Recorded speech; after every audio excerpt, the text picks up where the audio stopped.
Bharatiya Janata party की जब सरकार थी, कोई भी काम पूरा करके नहीं गई। जून 2022 में 5,000 करोड़ की रेवड़ियां बांट के चले गए। बस स्टैंड के निर्माण के लिए कोई बजट का प्रावधान ही नहीं किया, सिर्फ शिलान्यास करके थोड़ा सा बिल्डिंग का काम स्टार्ट करके छोड़ के चले गए। बीजेपी के जो काम है, हमें इसको पूरा करना है।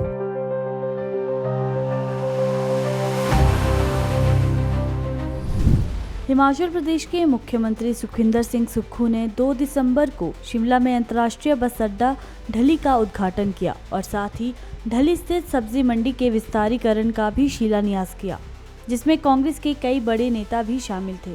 उद्घाटन के बाद पत्रकारों से अनौपचारिक बातचीत में सीएम ने भाजपा पर तंज कसते हुए कहा कि भाजपा कोई भी काम पूरा करके नहीं गई।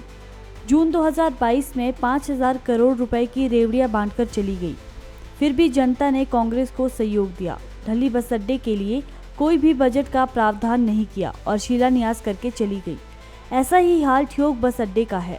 सीएम ने कहा कि भाजपा के शिलान्यास हम पूरे करेंगे। भारतीय जनता पार्टी की जब सरकार थी, पता नहीं उन्हें क्या लगा था कि फटाफट बस स्टैंड बनाने चाहिए, कोई भी काम पूरा करके नहीं गई। 6 महीने पहले आए 2022 में, जून 2022 में 5,000 करोड़ की रेवड़ियां बांट के चले गए। फिर भी चुनावों में जनता ने कांग्रेस पार्टी का सहयोग दिया।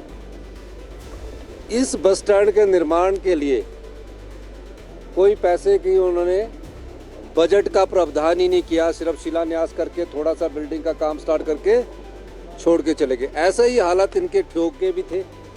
माननीय उप मुख्यमंत्री जी की और मेरी बस स्टैंड के संबंध में चर्चा हुई कि हमने जो भी बीजेपी के जो सिर्फ शिलान्यास नहीं, पूरे जो काम है, बस स्टैंड है, चकोइया है, हमारा ये दायित्व बनता है कि जनता ने 5,000 करोड़ की भारतीय जनता पार्टी की रेवड़ियां बांटने के बाद भी उनको सत्ता में नहीं लाया, हमें इसको पूरा करना है।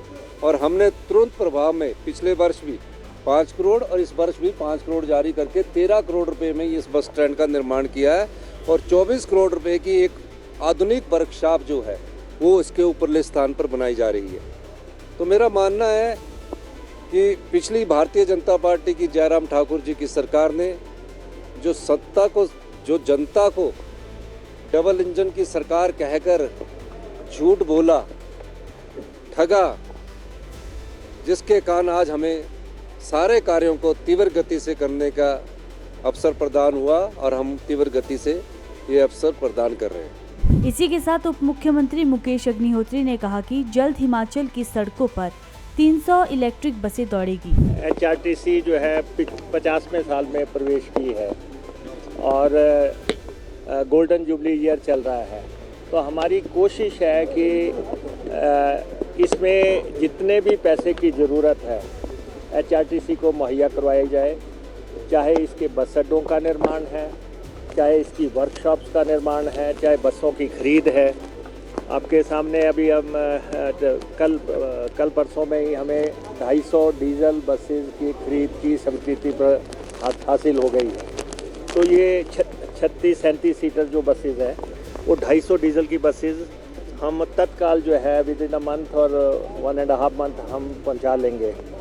हमें 300 इलेक्ट्रिक बसेस का पैसा प्राप्त हो गया है और बहुत जल्दी हिमाचल की सड़कों पे इलेक्ट्रिक बसेस दौड़नी शुरू हो जाएंगी।